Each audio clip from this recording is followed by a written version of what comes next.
આજે Angel one ફોકસમાં છે અહીંયા પરિણામ થોડાક આપણને મિશ્ર રહેતા દેખાઈ રહ્યા છે, જ્યાં નફો ઘટ્યો છે પણ આવકના ફ્રન્ટ પર લગભગ 5.8% વધારો જોઈ રહ્યા છે. એબિટા અને એબિટા માર્જિન પણ સુધરતા દેખાયા છે.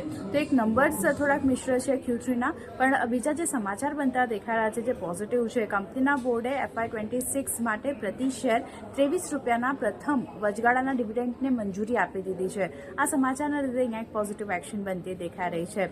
આ માટેની રેકોર્ડ ડેટની જો આપણે વાત કરી લઈએ તો 21 જાન્યુઆરી 2026 નક્કી કરવામાં આવી છે અને ડિવિડન્ડ 13 ફેબ્રુઆરી 2026ના રોજ અથવા તો તે પહેલા ખાસ કરીને ચૂકવવામાં આવશે કંપની તરફથી.